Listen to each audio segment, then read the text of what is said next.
Kyle Klingman here on Throwback Thursday at the National Wrestling Hall of Fame Dan Gable Museum. I'm in the Glen Brand Wrestling Hall of Fame of Iowa. And up here, these are three iconic wrestlers that went to Iowa State Teachers College, now known as the University of Northern Iowa.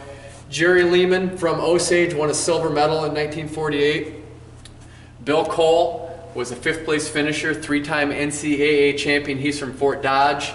And Bill Nelson was a three-time NCAA champion. He's from Eagle Grove, and we're going to stop on Bill Nelson because he did not get his chance to compete in the 1948 Olympics, although he made the Olympic team. And what I'm holding in my hand is the absolute best artifact that we have in the history of wrestling artifacts.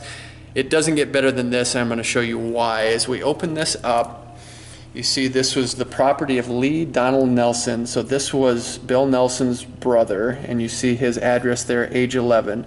And what Bill Nelson did was he went through in 1948 while he was at the London Olympic Games.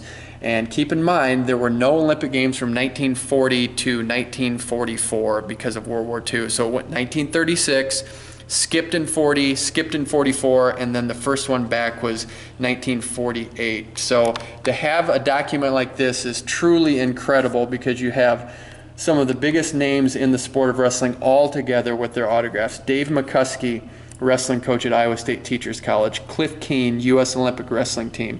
Art Griffith, legendary coach at Oklahoma State. Bill Nelson signed the first page. And then as we flip through here, Joe Scarpello, two-time NCAA wrestling champion for Iowa. Henry Wittenberg, that's one of the few Henry Wittenberg autographs I've ever seen. He won it in 48 and then won a silver in 1952. Johnny Fletcher, to a future great, Mickey McDonald, Billy Jernigan, Bill Cole right there, Hal Moore, Dick Hutton, another guy that had a chance to be a four-timer. Vern Gagne stopped that, but he was a three-time NCAA champion for Oklahoma State. There's Jerry Lehman. There's Leo Thompson from Cornell. Best wishes, Vern Gagne, who was the legendary professional wrestler. Glenn Brand won it in 1948. You see Leland Merrill, the guy that replaced Bill Nelson, got a bronze medal that year.